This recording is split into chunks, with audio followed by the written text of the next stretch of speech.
Welcome back to another episode of My Corner Universe. Today, we had the pleasure of interviewing Leslie from Wild at Heart Horse Rescue. She is another one out there that has a huge heart for animals, and I love how their rescue kind of started as just like, hey, let's get another horse, and oh, next thing you know, we got 12 horses.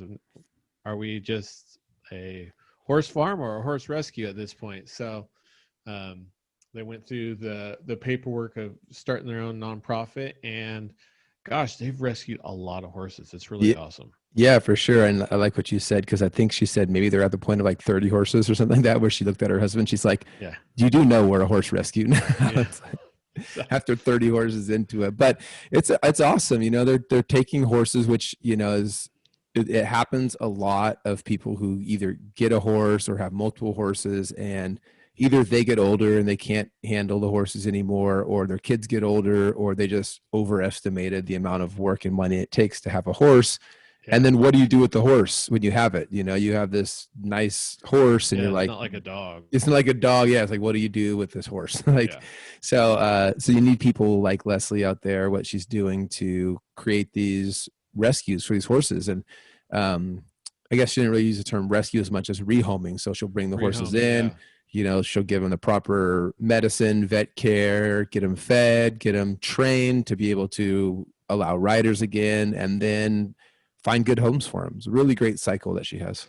yeah. They've according to their website, they've rescued 87 horses, which is awesome. I mean, like, Wow. she said, I think she said currently they have around 30 on their property. So that means that 40 to 50 new horses have new homes. Yeah, totally. And, she talks about rescuing cattle, rescuing sheep, and then finding homes for those. So just Really big very, heart. really big heart, very loving of the animals. Just, it was a great interview. I just love seeing people that are doing cool things like that. Yeah, and I mean, we've kind of talked about this before, but right now, because of the pandemic, a lot of nonprofits are really taking it hard because everyone's not everyone has jobs. We Hmm. we get we get that the things are tough right now, but also people are a lot more secluded. So the normal going to an event to like help raise money for, in this case, a horse rescue, that's not happening. So really, kind of takes us going out of our way to say, hey, I'm going to make sure that I'm helping out these nonprofits still.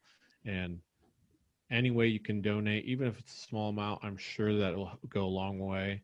And as Vaden shares, make sure that you follow him on social media, because if you see a post you like, sharing it, next thing you know, you got new ears and eyes on it. So, Yeah, absolutely. So you can go to www.wildathorserescue.org. You guys can donate there. If you are a horse lover or an animal lover or just somebody who wants to help out, just a great way to throw them a couple bucks, help them out. Your money's going right to all these horses. They have a bunch of volunteers. Not like they have a massive overhead or anything. It's just a small, horse rescue in Southern California that needs help. yep. So, yeah, make sure you like and share if you enjoyed it, and we'll see you on the next one. Welcome to another episode of My Corner of the Universe. Today we are joined by Leslie from Wild at Heart Horse Rescue. Leslie, how are you doing today? Good. Thank you for having me. Of course, we are excited to have you. This is our back-to-back episodes of animal sanctuaries. Our last episode we just filmed or recorded was with Ellie Mae Sanctuary in Connecticut, where they had a sanctuary more for cows and other livestock. And so today we're excited to go the equestrian area and talk to Leslie Yeah. about horses. So if you could, Leslie, can you fill us in on how you got started with what you have going on? Well, I will say we have been avid horse lovers our whole lives. When I met my husband, he had always wanted to have a horse, so we picked him up one. And my daughter was already riding, and eventually we got another horse and another horse. And my husband is a chronic viewer of Craigslist. Eventually, we ended up buying property out here in Antelope Valley so that we could have more space for our animals. And we started with 6 horses when we moved, and within, I'm going to say about 6 months, we had 13 horses Wow. that we had picked up from free Craigslist ads or people that, couldn't take care of their horses anymore. And from 13, it went to 20. And at that point, I said, you do realize that we're a horse rescue at this point. Yeah. Yeah. And so we applied for and got our 501c3 and became an official nonprofit. And from there, within a year, we had 40 horses. Whoa. So at that point, we decided we needed a bigger piece of property. And so we moved from our original 2.5 acres to, we just purchased 10 acres last year, and have incorporated a training program, and we've joined up with the ASPCA Right Horse Initiative, and our programs have just expanded from there. So we have a really good rehabilitation, training, and rehoming program now. And we're probably rehoming probably about 30 horses a year. Wow. What's the difference between rehoming and rescuing? So, rescuing, and we do have several horses here that are going to be permanent residents. They're, either really old or really damaged, and you can't find a good home for them that would be able to handle them. And then, rescuing is like an old term that they, Okay. yeah, I mean, basically we're a transition center now. Okay. We're trying to take horses from their circumstances where, they weren't treated well, or the people just couldn't care for them anymore. We bring them in, we get them healthy, we get them exercised, and then we put them in our training program for riding. And what we want to do is make a nice riding horse for whatever discipline this horse is going to fit in. And then we can find a family that wants that horse. Nice. Gotcha. So is that pretty common where you get like the, Daddy, I want a pony or a horse, and then they buy one, and then a month later they're like, whoa, this is a lot more work than we thought it was going to be. Yeah, well, and then we have the same thing here with people that want to adopt. They want to adopt the pretty horse that they think is really cool. But, we have to tell them, okay, but that's not the horse for you. If you've never ridden and you just want to get a horse, then probably that 3-year-old 16-hand thoroughbred is not going to be the best fit for you. Yeah. So, but yes, we get we get a lot of horses from retired people that just can't afford to, or don't have the time or physical ability to work their horses anymore. Of course, with COVID-19, we have had a slew of animals come in that, people just, they can't afford them anymore. They can't afford to feed them. They can't afford to do their feed. And, we're a place where they can bring the horses and know that they're going to get good care and that they're going to get placed in a good home. How much does it cost to usually feed a horse? About $100 a month per horse. Okay. And then there's the farrier on top of that, dental, veterinary. So, our annual expenditures are just about $70,000 right now. Wow. Yeah. And how many horses do you guys have at the moment that are? We have 32 that are on the property and 3 that are up north in a training program with Monty Roberts. Okay. Oh, And so cool. what's that training Wow. program entail? So that includes, it's through the ASPCA. Monty has gotten a grant to give his professional training to a certain amount of horses that are members of the Right Horse Initiative. And he did 8 in this program, which is the pilot program, and 3 of the horses are from our rescue. Oh, So cool. we sent over completely green horses that have never been done anything with, except they know how to lead on a line. Yeah. And one of them is, a really traumatized horse. So, but I mean, just a beautiful paint horse that has, she's black and white. She has a butterfly on her shoulder. that's part of her markings. Right. And so, he was really interested in her when we sent our sample pictures. Nice. So, yeah, within 2 days, he was already riding there. His people were riding the horses around, and they're going to be there for 60 days. So, Wow. yeah, they're going to try to adopt them directly from there. So that would be great. If not, they come back here and we adopt them out, and they've got 60 days of Monty Roberts training. That's awesome. Yeah, I'm sure that's great. Because I would imagine, like you said, one of the horses was abused. Those horses have got to be extremely timid of people, right? Yeah, you try and pet them, and they jerk their head away, and they just know that anybody approaching them is going to hit them.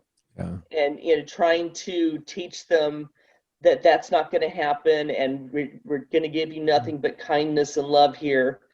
It takes a while, but they come around.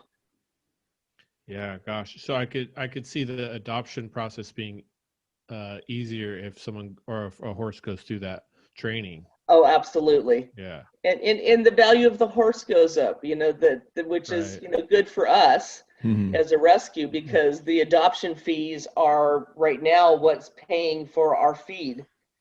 Yeah, I was going to ask that how the program works. So you guys will bring in horses and then you'll train them, do whatever you need to do to get them, kind of rehabilitated, ready, and then they're now sell them back to people who want a horse, and that's one of the main ways of funding the program. Basically, yes. Nice. And we keep track of the horses for about a year, make sure, ask them to send us pictures, or I have people that constantly send me video of what they're doing, what their kids are doing on the horses, and it's really rewarding to see what good Yeah. lives these horses get after our program. Has there been some really emotional hardships for you or your team to be like, oh, it's so hard to like let this horse go? Or is every time you're just like, oh, it's going to a good family and you can justify it? Well, the one of the horses that we sent up to Monty Roberts, we've had since he was 7 months old, and he was very sick.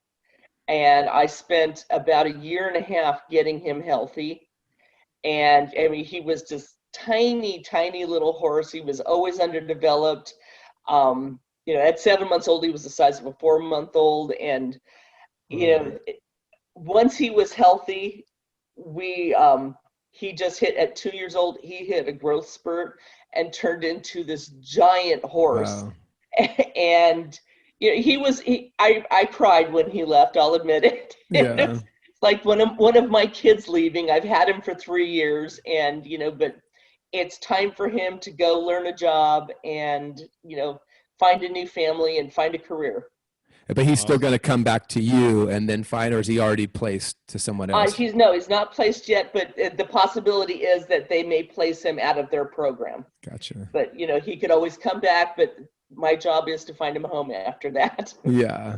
So that was a relatively young rescue then. Is that typical, or is it usually older horses? We get all ages. This one case in particular, there was a breeder that was local, and they were in over their heads. They didn't know what they were doing. They were, started out thinking they were going to make millions of dollars breeding race horses, and they didn't have the connections to get the horses in. They couldn't sell any of them. And another Craigslist ad went in, and they were selling yearlings. And my husband had always wanted to start a baby. And when we got there, they were, bringing horses out for us to look at that had massive infections. They had abscesses. And so once they found out we were a rescue, the wife called me up and asked if there was any way we could take any of their horses.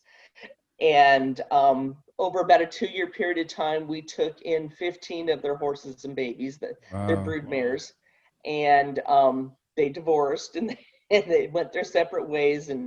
But we had, I believe, 7 babies here at one time. Wow. And then mares that were pregnant that surprised us with babies. Tough business model. I mean, anybody who's like has a vision to start a business is great, but when your business is breeding an animal, there's lives, animal lives at stake. It's not just like, hey, you could be out on something. You're like, all of a sudden, I imagine they got themselves in the position where they're like, well, we're not making the money. And in fact, these are all costing us money, like you said, with vet bills, feed, all this stuff. And we have a whole bunch of horses that what do we do now? Yeah, exactly. And and they just, they didn't have a good plan. Yeah. They I think they started it on a whim, and it just didn't work out for them. But really nice people, and they did their best. And none of the horses were skinny. They just didn't have any vet care. Yeah. Did they ever get one to race, get one in or not out of all No, they were doing? no, they never Mhm. did. Gosh. How often do you get racehorses? Do you ever get racehorses that get injured We and do. bring We them? get a lot of off the track thoroughbreds. Oh. Sometimes you'll get it from, just this guy that lives in a trailer, and the horse comes in and it's very skinny, and you flip their lip up and you see they have a tattoo from being raced, and it's Wow. like, wow. So at that point I can actually look up and see the history of the horse, get his real name, get his real age. And we had one that came in a couple weeks ago, and unfortunately he was so skinny, and he'd been basically eating dirt forever.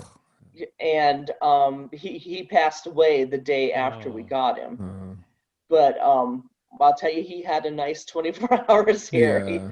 He got some food, he got a lot of grooming and love, and yeah, I just, it was just too much. His belly was just full of dirt. Oh my gosh. But How long can a horse live? right now I have, my oldest ones are 36 and 37, and Wow. they are extremely healthy. But average horses into their 30s, but well taken care of horses well into their 40s. Wow. Wow. Yeah. Wow. Have you had any unique dynamic with a horse that's come in that's been a bully and you have to isolate them, or how does that work in the pasture?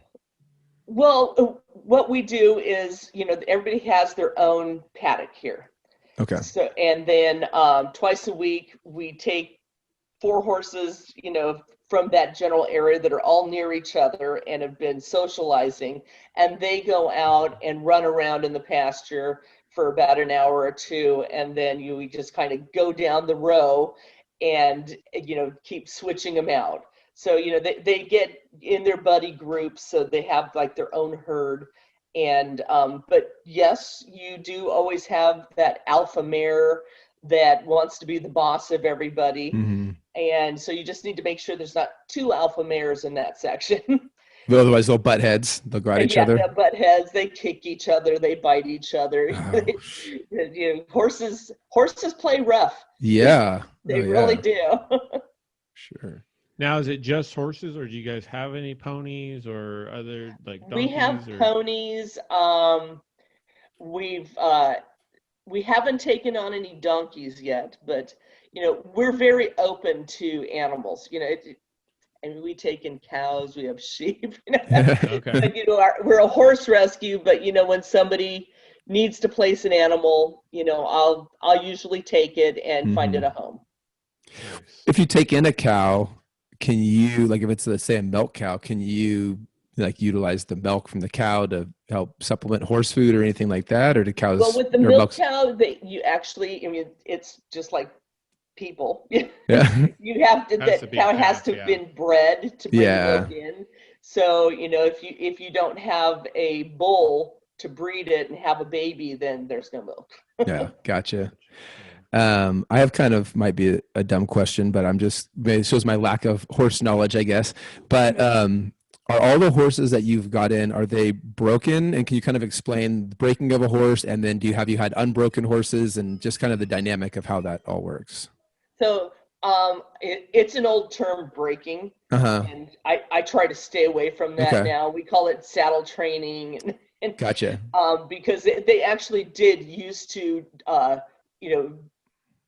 get on the horse and break it. They would break its spirit. Yeah. So what that, would they do doing that? I've known that, some places in South America, they tie them really short to a pole, and and they hit them with a stick Wow. every time they move. They want them in, and then they'll put the saddle on and they'll beat the horse until it stops moving. And that's breaking a horse. They Wow. literally break the horse's spirit. So a lot of the horses that come in here have not been saddled, or they haven't been ridden in 8 years. And so we start slow. We work on them on the ground so that they're calm, you can walk them around, and then we introduce them to the pads and the saddles. And they're actually, once they're really well trained on the ground, it's really easy to transition the saddle in. And we have trainers that come out twice a week, and we do 5 horses at a time, and that's what they do. They get on, they get off, they take the saddle on and off, and just get them accustomed to the feel of everything until they're not afraid of it. And then they'll try to ride. And they always, they've got 3 people, so they're doing it as a group. And we've had a lot of success. We haven't had anybody that did not make it through the training program. That's very cool. Is that volunteer training, or do you guys have to pay for that as well? We do pay these guys. Okay, gotcha. Seems like just every horse probably exponentially adds on to your guys' expenses that you guys. It does, yeah. So that the best thing about the training program is that it makes the horses more adoptable. Yeah. Every once, the nice, calm, gentle trail horse, and that's our goal, to make these horses that. Nice. Either that, or we get some nice thoroughbreds in, and they'll train them to do hunter jumpers, which is a big it's a big program out here. There's a lot of hunter jumper stables. What part of the country are you in? We're in Southern California. Okay, gotcha. And so do you guys have to worry about fires where you're at? We've had I will tell you, out here, it's almost a daily thing. I can go out and scan the horizon around, and I'll see a fire here or a fire there. And I firmly believe there's somebody out there deliberately fighting these fires, because there's no way that that there could be that many fires. Yeah.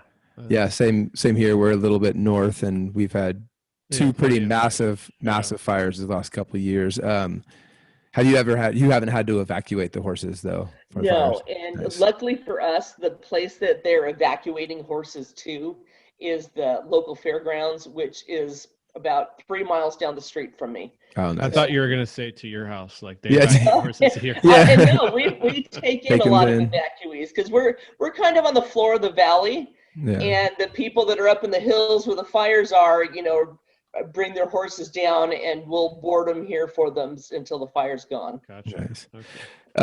You ever have anybody that rides or brings their horses back to visit you guys? Like someone that you've sold off, and they've been like, oh, let's just go back there and check in and see how things are doing. You guys get to see the horse, 3 years later or something. We do. People come, and we have cows, and so we'll do cattle clinics here. Mm-hmm. And a lot of our adopters want to introduce their horses to cows. And so they'll bring them in. We get to see how they're doing, and it's really exciting. That's cool. Do you also have people who come and just like visit, like to see the horses, or or do you guys allow regular visitors? We get a lot of drive-bys. That's our best way of getting volunteers. Oh, nice. Yeah. People stop in and want to see the horses, and we tell them you're welcome to come and help with the horses, and people. They want that hands-on experience to spend the time with the animals. Yeah. I was going to ask, you said you're on 10 acres now? Yes. I just always thought that horses would need all this, acreage, but you're able to handle that many horses in that amount of space. Oh, awesome. Yeah. We have turnouts, we have arenas. We're working on setting up some pasture land for spring. Keep in mind, we're in the middle of the desert. Gotcha. And we're running water out to the far end of the property so that we can plant some grass and stuff for them to graze on. Oh yeah, that sounds great. Yeah.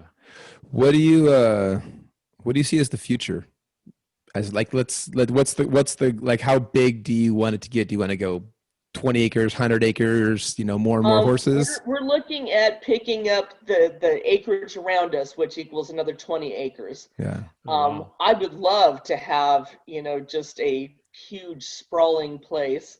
But, a little bit at a time. Yeah. Yeah. And, future, basically expand our facilities, pick up more land, be able to actually hold fundraisers Yeah. again. Would love to be able to do that. Oh, yeah. You guys haven't been able to do any of that, huh? Yeah, I mean, we can't do our adoption days. We can't do the meet and greet the horses days. And, really want to expand our programs at just beyond just horses and, bring in like some veterans programs, special needs kids, hold community, like a community outreach days where people can come in and, surrender their horses and, get them off of their bill, and then we can do what we do with them, get them healthy again, give them some training.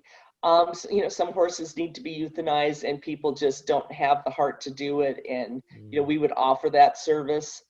But really want to do a lot of collaborating with the rest of the rescues around here, because we probably have 30 rescues within a 50-mile radius of us. Oh, wow. Wow. And Yeah. really start working together to place horses, because I may get a client that comes in and they're looking for a nice quarter horse that their kid could ride, and I don't have one right now, but there's probably one out there somewhere. And I'd like that all the rescues could work together, and let's say this one over in Pinion Hills has a horse like that, and I could send my client directly to somebody that has what they're looking for. That's a great idea. Yeah. I Yeah, like that. because the whole point is to find the horses' homes, Yeah. not to And make then sure they network get it from me. together. Yeah. Network together. So Yeah. make Have you alliance. had Yeah. people from far away, like it was mostly just within kind of the local Southern California Valley area that's adopted the horses, or you had people coming from Arizona or out of the state or anything? We have people that come from Las Vegas, Arizona, somebody from Oregon. Mostly we adopt locally, but our trainers have a network as well, and they bring in clients looking for horses. So that's where we get our out-of-state people. Nice. So right now, because of COVID, have you got, I mean, as far as fundraising, what's the best way that people can help out? Donations are great right now. You can donate directly from our website, You guys have a beautiful www. website too. Yes, yeah, wildathearthhorserescue.org. Yeah. You can donate on our Facebook page. And we do all kinds of little fundraisers that you can do online. We sold T-shirts, donuts, Yeah. but really just straight donations is the best. Nice. Yeah. Because you guys in the past, like you said, you do actual on-site type of events where you raise funds as well. Yes, we do a big fundraiser in October and then another one in April. And those normally bring in enough money to pay for feed for the entire year. Oh, wow. So you're So missing huge. without those this year, it has been a lot of money out of my pocket. Yeah. Right. Were you able to sneak one in April before everything kind of got shut down? No. No, Bummer. yeah, we lost all of our people that when everybody went into shutdown in March, everybody just kind of dropped off the committee, and it's like, no. Yeah. Are you noticing that now? Are you starting to get more volunteers back and people kind of coming back to help out? I'm getting a lot of new volunteers. Oh, nice. And I have my diehard volunteers that have been with me for years, and they're still here. But it's kind of hit and miss with volunteers. Sometimes you get people that are just so dedicated and they want to be here 2 or 3 times a week, and then you get people that come once or twice and then you don't hear from them again. Yeah. Right. So Yeah, I can see that. yeah. Well, I think what you're doing is a really amazing thing. And I mean, there's obviously so many horses that probably could use, not only your facility, but a facility like it.